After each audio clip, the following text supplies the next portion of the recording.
Hello and welcome to Big Fish This Week. Hi everyone. Are you going to say hello as well, Elisha? Hello. Okay, Elisha's got biscuit at the moment. we're sorry that we've been away for a couple of weeks. We haven't been feeling too well, but we're feeling much better now, and so we're glad to be back with you this week. You're going to say hello now you've got rid of the biscuit? Hello. That's better. Okay. We're going to have fun this week at Big Fish? Yeah. Okay, so here we go. Elisha's doing a bit of dancing. So, Becky, I noticed that I've got my Big Fish t-shirt on. Elisha's got his Big Fish t-shirt on, but where's your Big Fish t-shirt? My Big Fish t-shirt doesn't fit. Baby. Yeah, because Mummy's doesn't fit because of the baby. Okay, so because of obviously being I'm about 6 months pregnant now. I got it. You've got it. Whoa. Whoa. Oh, careful, bud, careful. Okay, back this way. Okay. Someone wanted a piggyback, clearly. Thank you. Because I'm about 6 months pregnant now, my tummy is too big because of the baby for my Big Fish t-shirt to fit. So I'm not going to be wearing it probably for the rest of this term. Oh, are you wanting to get down? Okay, but even though Becky hasn't got her Big Fish t-shirt on, we've got lots of fun and exciting things for you this week. We're going to have a story as always, we're going to have a song, we're going to have some craft, we're going to have a memory verse, and we're going to have a game as well, aren't we, Becky? We are indeed. So, we're going to play Animal Karate Expert as we usually do, so hopefully by now you should know how that works. So you've got to choose between a giraffe, a crocodile, or a penguin. And so you choose one of those. If you choose the same as me, because I'm going to be the Animal Karate Expert this week, you need to sit down. Otherwise, you're still in for the next round. Okay, so Yes. you're going to be our running the game this week. So, Yes, I am. Okay, So, Animal Karate Kids, 3, 2, 1, go. yeah. So you've got to choose between a giraffe, a crocodile, or a penguin. So choose one of those three. Yep. And once you've chosen, stick with that. Okay, so ready? Here we go. Okay, so Animal Karate Expert, do your thing. Yeah. Okay, so Steve has chosen a giraffe. That means that if you've chosen a giraffe, then you would be out. But do not worry, there are only 2 more rounds. It won't take very long. So, Animal Karate Kids, if you are still in, go. Yeah. So remember, you're choosing between the giraffe, the crocodile, or the penguin. So choose whichever one it is, okay? Stick with that. Okay, ready? Here we go. Okay, so Animal Karate Expert, do your thing. Yeah. Steve has chosen a crocodile. So if you have chosen a crocodile this round, that means that you will be out. But do not worry, we only have 1 round left. So if you're still in, you could be one of our winners. You've got to make sure you don't choose the same one as me in this last round. So here we go. Okay, so Animal Karate Kids, do your thing. Yeah. So choosing between that giraffe, the crocodile, or the penguin. Choose carefully, stick with what you've got. Okay, we ready? Yes, okay, so Animal Karate Expert, do your thing. Okay, let me think. What are they going to have chosen? Yeah. Ooh, Steve's chosen the penguin this time round. Okay, so if you had the penguin, you're out, but if you had the giraffe or the crocodile, you are one of our winners! Well done. Excellent. As we always say, message us, let us know that you're one of our winners, and we'll give you a shout out next week. But Yes. we're going to do our song in a moment, Beck, but before that, we need to remind people about what they need for the craft. So if you check our Facebook on usually about a Tuesday, we'll message out to say what you need to get ready for the craft. But if you haven't seen that, then here it is. What do they need? Yep. So for this week's craft, you don't actually need that much. You need a piece of card or a piece of paper, some colouring pencils or some pens, and a pair of scissors. And that's all they need, is it? Yep, that is it. Excellent. So you just need to gather that stuff ready for our craft later on. But right now, as I said, we're going to be going through our song. We're going to sing this week. I'm going to jump up and down, which I love and I think is amazing. And so get yourselves up on your feet, get yourselves warmed up, ready to go. The best singing you can do, the best actions you can do. And Sorry, Daddy. over to our song.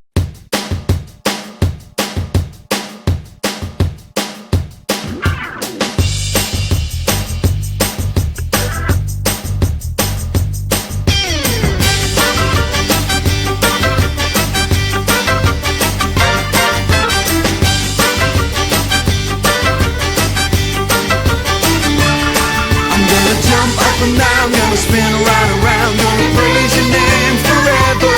I'm gonna shout out loud, gonna deafen the crowd, gonna sing my praise to heaven. I'm gonna jump up and down, gonna spin right around, gonna praise your name forever.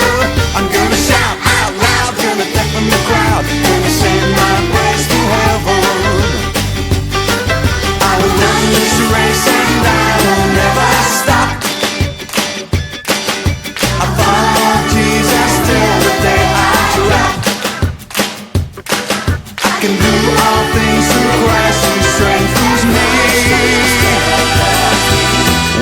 got such a lot, when you got not a lot, what? Be happy. I'm gonna jump up and down, gonna spin right around, gonna praise your name forever. I'm gonna shout out loud, gonna deafen the crowd, gonna send my praise to heaven. I'm gonna jump up and down, gonna spin right around, gonna praise your name forever. I'm gonna shout out loud, gonna deafen the crowd, gonna send my praise to heaven. I will run this race and I will never stop. I follow Jesus till the day I drop. I can do all things through Christ who strengthens me. When you've got such a lot, when you got not a lot, what? Be happy.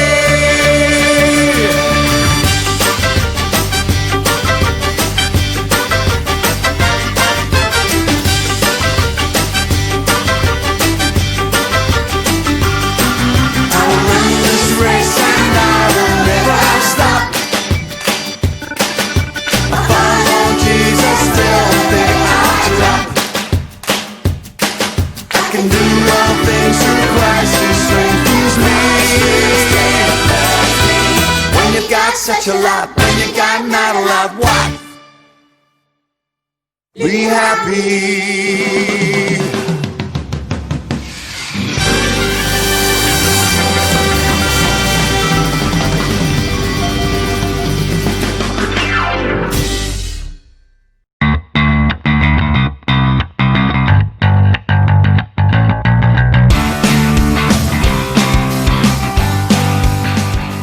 You can't see me, I'm hiding. Hello. Hello, Luke. How are you doing, Luke? Look at this. Oh, you've got a microphone. I'm good, thank you, Steve. How are you? I'm doing well, thanks, Luke. Look, you don't have to go away from me, Luke. I'm feeling much better now, and I was never contagious anyway, so you couldn't catch anything from me. It was fine. Okay then. So Luke, it's Yes. been a long time since we were last here, so it's a bit of a testing question for you, but can you remember what we were looking at this term? What was our theme this term? Our theme was...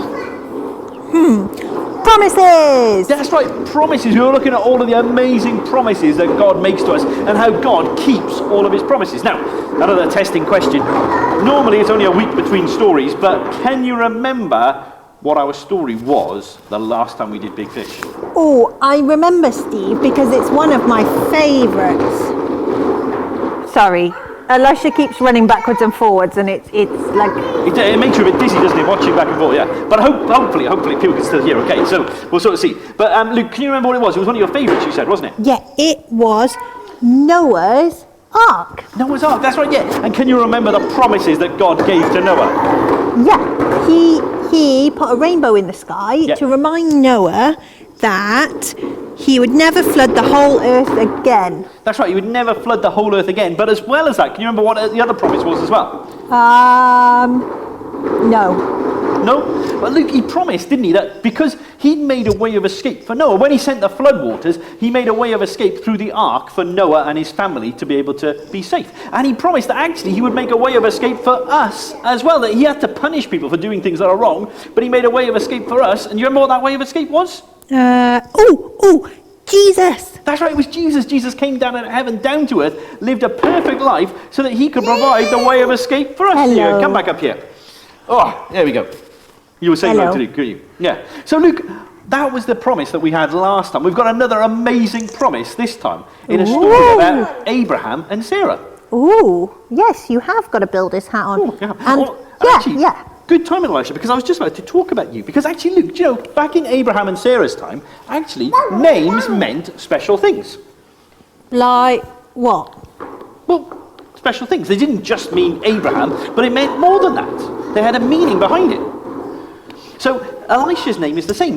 Me and Becky chose Elisha's name because of its meaning, because it means my God saves. And we're hoping that as he grows up and realizes more about Jesus and what Jesus has done, that he'll put his trust in him and be able to say, my God saves. Wow, that's really cool.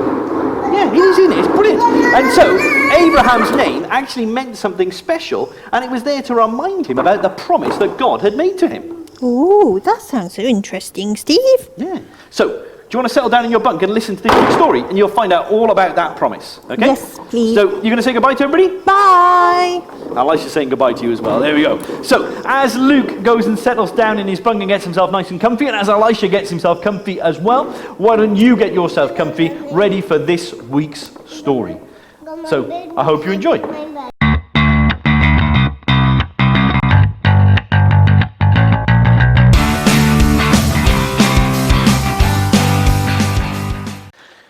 A long time ago, just after the time of Noah, lived a man called Abram and his wife Sarai. And they followed and trusted God in everything that they did. Now, back in those days, names were very, very important. And names meant different things. And Abram's name actually meant exalted father.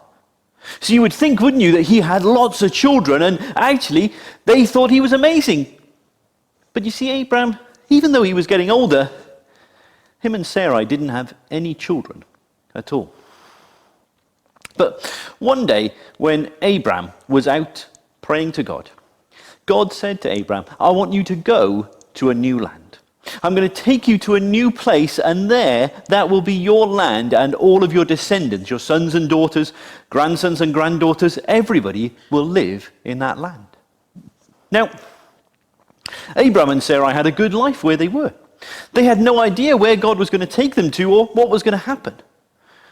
But they knew that God wanted what was best for them, that God would only do what was best for them, and so they trusted God even though they didn't know what was going to happen.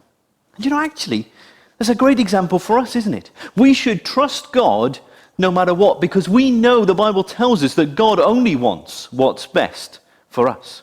And so we need to trust him and know that he will do what's best for us, even if it seems crazy what God is asking us to do, just like Abram and Sarai did. Well, Abram and Sarai set off with the rest of their household, and they went where God wanted them to go. And they knew that they could trust God because of what God had done for them, and that God was going to give them a new life in a new land because that's what God had promised. And when God makes his promises, God always keeps his promises. Well, it took them a long time, a long journey, and eventually they got to the place where God wanted them to be. And God showed Abram the land and all that was going to be his. And then in a vision, God spoke to Abram about his sons and daughters. He said, Abram, look up at the stars in the sky. There are too many of them to count. God said, just as there are so many stars in the sky that there are too many to count, so it'll be the same with your descendants. You will have so many descendants, sons and daughters, grandsons and granddaughters, great-grandsons and great-granddaughters, that there will be so many of them that it will be too many to count. But still, Abram and Sarai didn't have any children. How was this going to happen? Abram thought, and he said, well, God, how is this going to be when I don't even have a child yet? And God said, Abram, just trust me. Everything's going to be okay. And then God did something rather strange. He said, Abram, I'm going to change your name. Remember, his name meant exalted father. He said, I'm going to change your name to be Abraham, which means father of many. So that each and every single day, Abraham would be able to remember the promise that God had made to him, that he would have so many descendants that there would be more of them than there are stars in the sky. And you know, God made that promise of a new life to Abraham if he just trusted in God. But you know, God's promises to us are even greater than that. God promised Abraham a new life in a new place, but actually God has said that he's got a new life for us. And it may not mean moving to a new place like what happened to Abraham and Sarah, because God changed Sarai's name as well to Sarah. It might not be the same as them moving to a new place, but actually God says if we put our trust in him, then we can have a new life because of what he has done for us. Because you see, God promised all those years ago with Noah and then with Abraham and Sarah that he was going to make a way for us to be part of his family. And God kept that promise. When he came down from heaven, down to earth as Jesus, lived a perfect life, and then died upon a cross. And he died there taking the punishment for all the things that you and I have done wrong. So that if we turn to him and say we're sorry, we can be forgiven.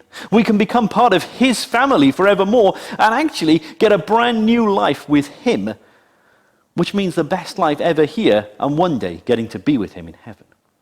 And we know that God will always keep his promises. We know that one day he will return because that is what he has promised. And when he does, all of us that have put our trust in him will get to be with him forever. Well, Abraham and Sarah grew old in the land where God had sent them to be. They lived there for many years and they were really happy, but they still didn't have any children.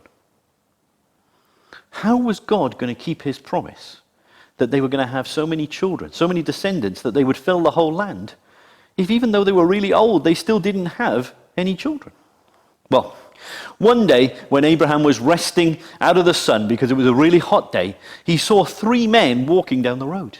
Now, Abraham didn't realize it at the time, but it was actually God coming to visit him to give him a very important message.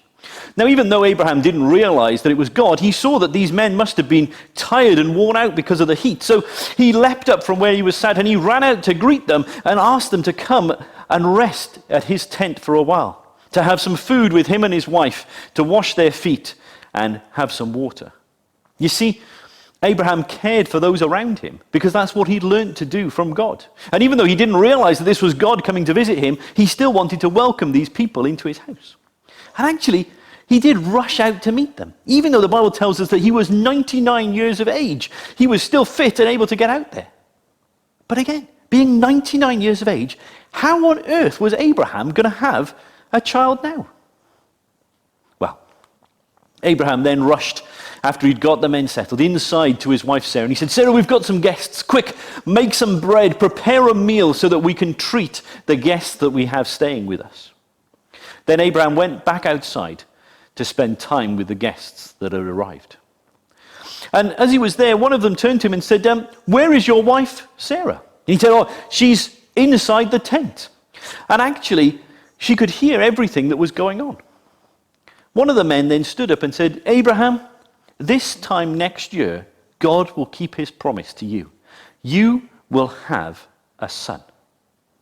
How could it be possible with Abraham being 99 years of age? But this is what the messenger was saying.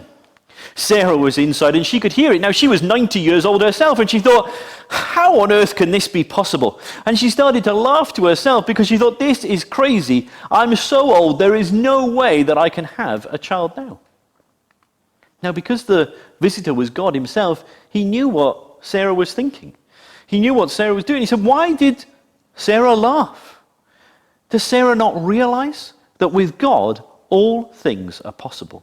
Even though it seemed impossible with how old they were that they could have a baby now, God still said that it was going to be possible. Sarah realized that this wasn't any ordinary visitor that had come to see them, saying any ordinary thing. She realized that this was God himself, and this message was from God himself. And so Sarah was so happy. She'd waited so long, but now God was going to keep his promise. Sarah trusted God and knew that this was going to come true.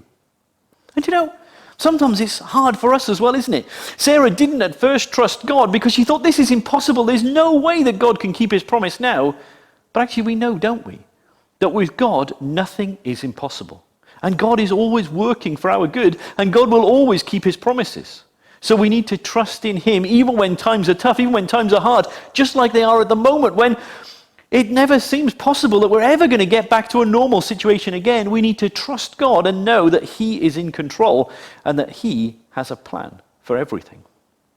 Well, just as the visitors had said, a year later, Sarah and Abraham gave birth to a little baby boy. Even though it had seemed impossible, they realized that with God, nothing was impossible. They decided to call their son Isaac. Because as I told you at the beginning, didn't I? Names meant special things back in those days. And the meaning of the name Isaac was, he laughs. Because they wanted to remind themselves of how Sarah had laughed when she first heard that they were going to give birth to a son in a year's time. And actually remind themselves that even though she'd laughed, God still fulfilled his promises. God still did what he said he was going to do. And they had a son.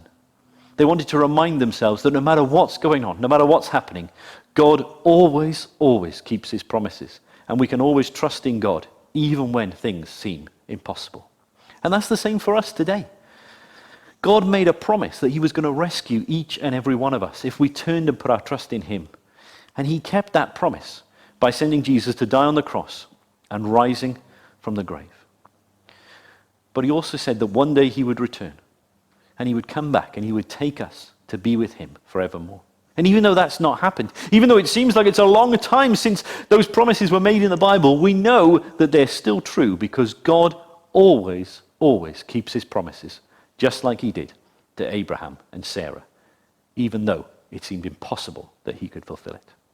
Well, I hope you enjoyed that story about Abraham and Sarah and how God kept his promise to them that they were going to have a son, Isaac.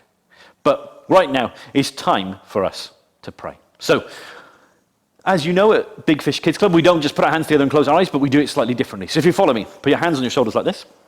When I say 1, put your arms out like this. When I say 2, cross your arms like this. When I say 3, close your eyes, bow your head, and then we're going to pray.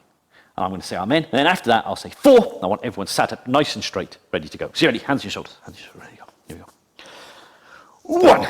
4. You need to be quicker than that. You need to be as quick as you can possibly be. So everyone ready? Here we go. Here we go. Sorry, just got a bit of a cough at the moment. Oh, sorry, just warming up. Okay, good. 1. That's good. 2.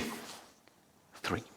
God, I thank you so much that you always keep your promises. God, I thank you that you kept your promise to Abraham and Sarah. Even after so many years and even after it seemed impossible, you still kept your promise to them, and they realized that what was most important was that they had to keep their trust in you.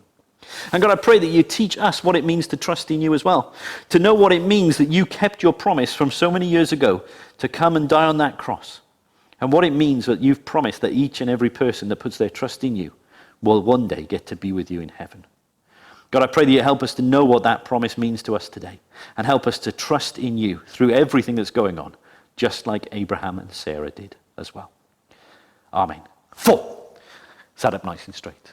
And that's the thing, is that God has made that promise to us, that actually, if we put our trust in him, we will be part of his family and one day get to be with him forever. And if you're sat there just thinking, well, Steve, you and Becky talk about this a lot, but I don't really know what it means. I want to be able to, what do I have to do be able to do that for myself, to put my trust in Jesus? Well, if you want to know a little bit more, then always feel free to message us. And we would love to tell you a little bit more about what you have to do to put your trust in Jesus. But right now, we're going to move on to the next bit of our Big Fish Kids Club. So we're going to go over to Becky and see the great craft that she's got for you this week.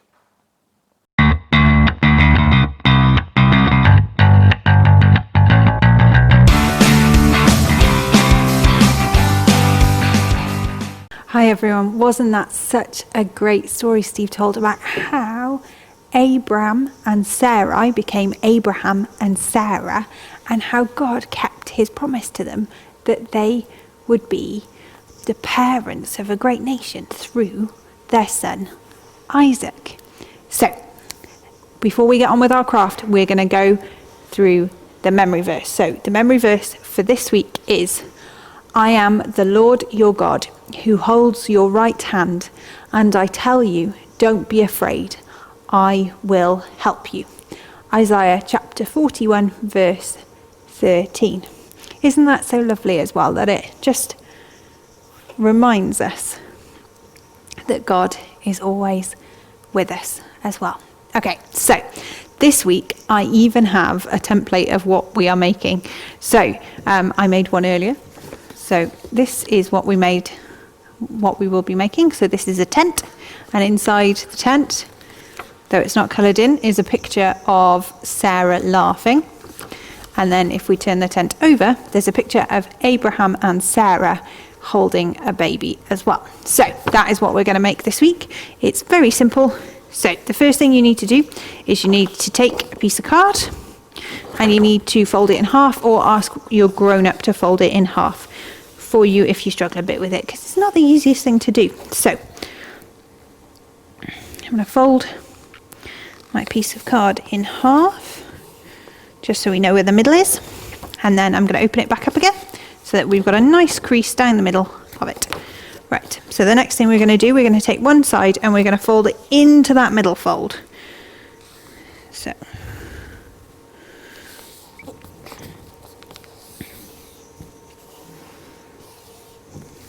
And we're going to do the same with the other side as well. So it meets in the middle. So hopefully, if you've done that, what we've done is we've folded our piece of paper in half, we've opened it back out again, and then we've taken the two edges and we've folded those into the middle. So we should end up with something that looks a bit like this. So next, what we're going to do is we are going to take the top corner and we're going to fold it down as if you're making a paper aeroplane. I'm sure lots of you all know how to do this. So you fold that like that, and then you're going to do the same on the other side as well. So you fold that by there, so that the corner that was at the top folds in to the middle. So it should look a little bit like this. So these two have been folded down like that. Okay, so the next thing we're going to do is we're going to fold those back out, so we've got a nice line on either side, and we're going to take our scissors very carefully, or if you're not so sure about doing this, ask your grown-up to help you. We're going to cut these bits off. So I'm going to follow the crease. You might want to run a pencil down where the fold is so that it's easier to see, and then we're going to cut one off.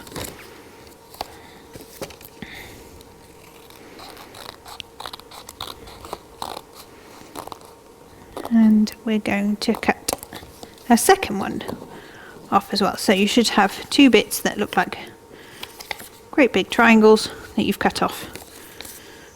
Okay, so you should end up with something that looks a little bit like this. So, and then you can open it as well, and it should look like this.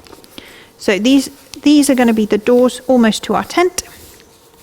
And then they open to show us the inside of the tent, and then we've got the back of the tent on the back as well. So make sure that you've got it so that the two flaps meet together in the front to begin with. So the reason we need our pencils and our colours is so that we can colour our tent in.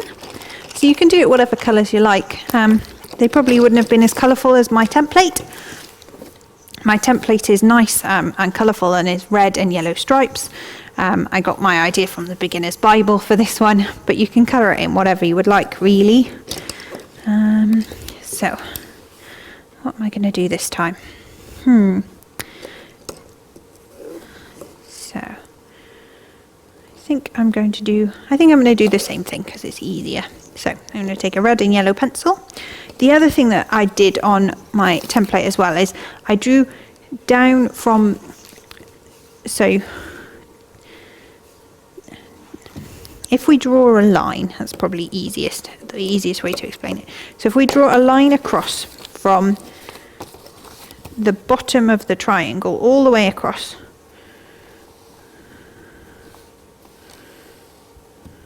there we go, then you've almost got a top of the tent and then the doors. So from that line I've drawn down on the one door and then down on the other door, so it looks as if the doors are slightly open anyway. So now I'm going to do the colours for my tent. So I'm going to colour my tent in, so I'm going to do a red stripe and then a yellow stripe and another red stripe,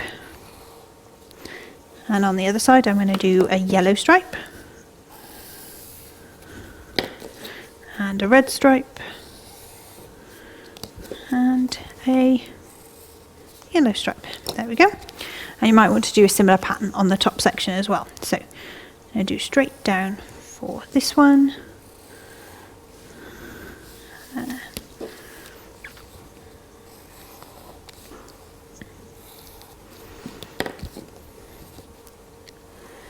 Like that. So now we're going to colour it in as well. So the bits where I've drawn the triangle coming down, I'm going to colour in like a grey colour. So it's like the shadow for where the tent doors are open, where you can't quite see in, but the doors are slightly open, or the tent flaps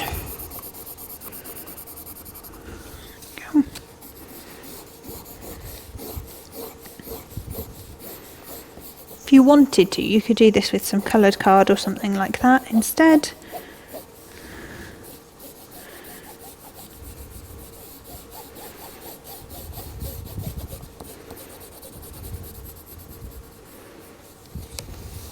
Okay, so I'm going to colour in my stripes. Just be careful when you're doing the top bit because of going over the top of the top edge.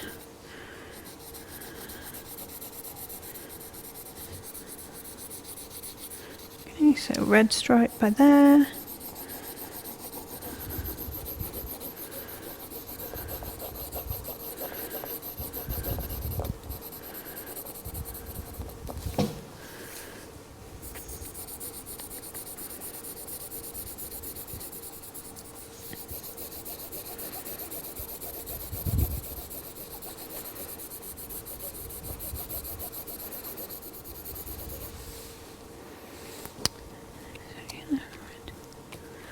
Red.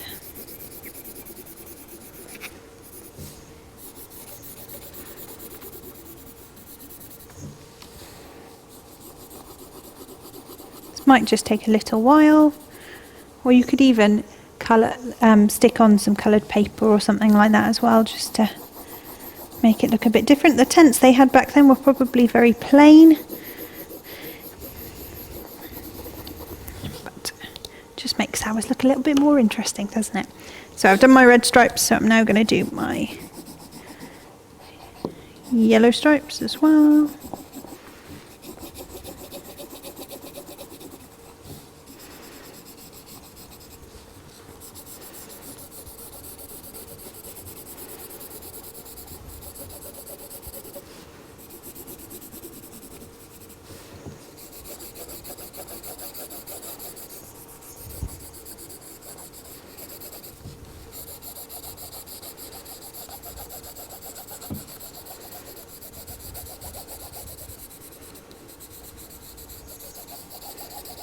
There we go. So, oh, I've missed one.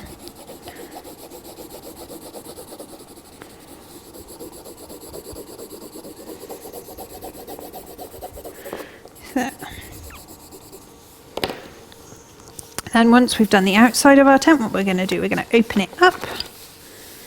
Okay, and then we're going to draw a picture of Sarah laughing. Don't worry too much about this if you're not a great drawer. I'm not a great drawer either, so, or a great artist. So what I'm going to do is I'm going to draw her head. I'm going to draw some eyes.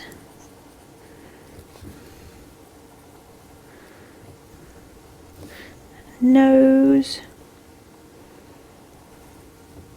Draw a mouth.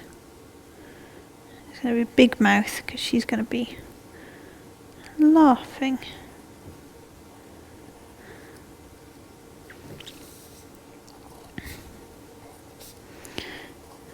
Okay, so once you've drawn her face, you might want to do some hair. And then a headscarf maybe, because all the women back then would have had a headscarf or something like that on. Okay, so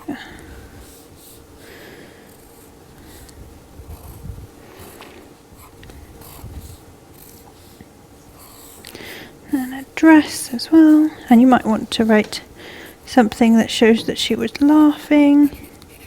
So I'm going to do a speech bubble. It says ha ha ha. So and then you're going to want to colour her in. So I'm going to colour her dress in brown.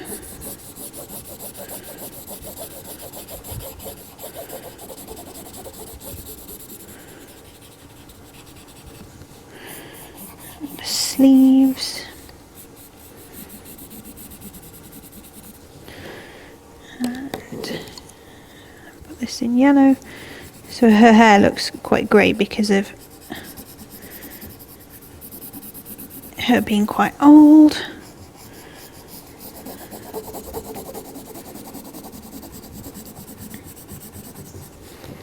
So you might want to add some wrinkles around her eyes and things.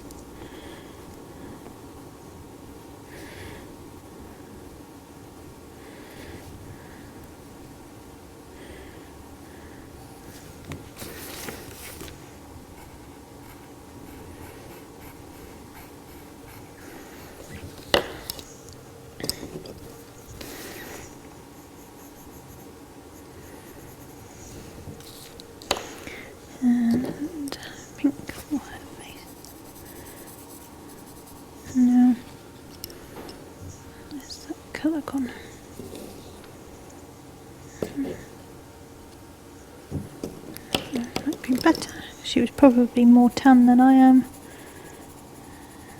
Go.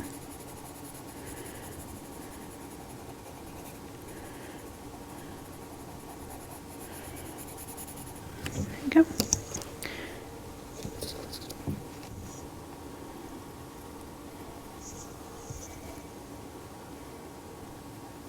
There we go.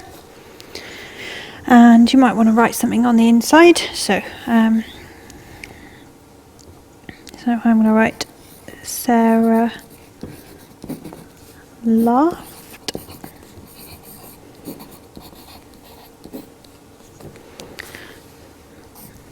But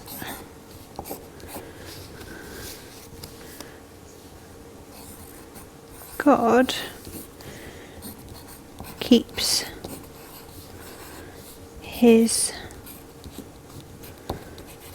promises. And then, once we've done that bit, we can close our tent up. We can turn our tent over. And then we're going to draw Sarah. Again. With some of her grey hair poking through. And then a headscarf. You could just draw her hair if you like.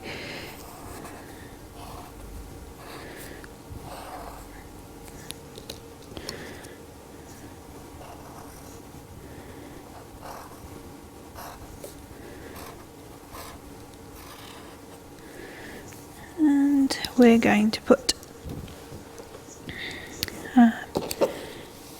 a baby in her arms as well. So.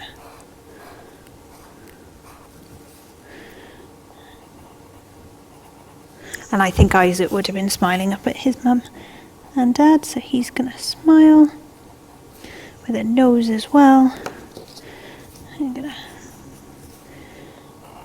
finish off Sarah.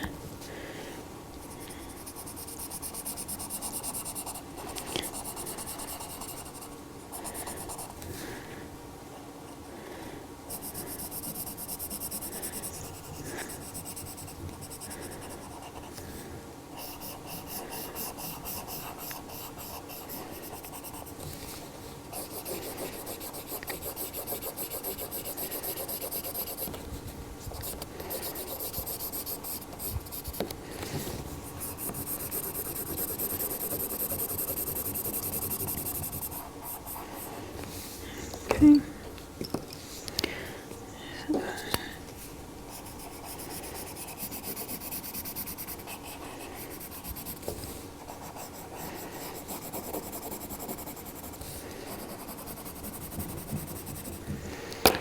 I'm going to draw on her face, so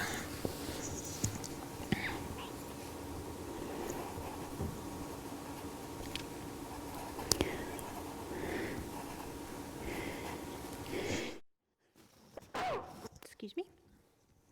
And I think Sarah will be smiling again because she has Isaac in her arms. So, again, I'm going to do some little wrinkles on the side of her eyes.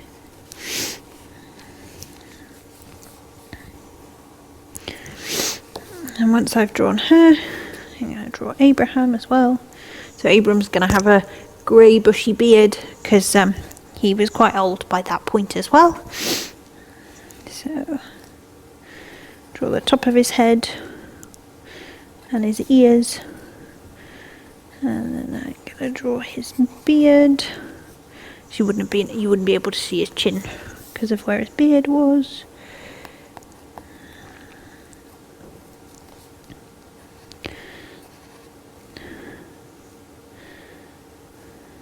And he's smiling as well.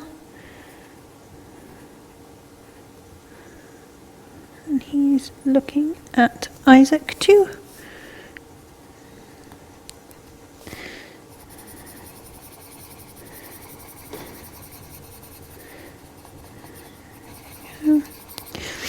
Okay, now I've done his face, I'll do his clothes.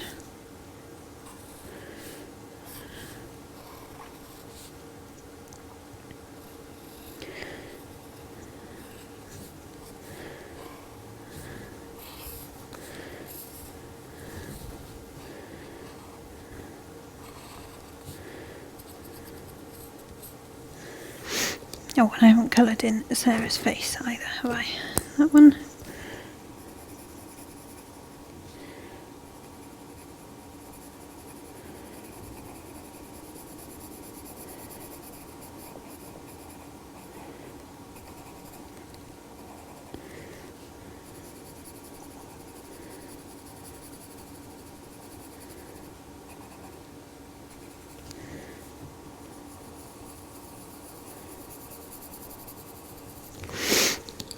Okay, and what colour should we colour him in? Go with a dark green kind of colour.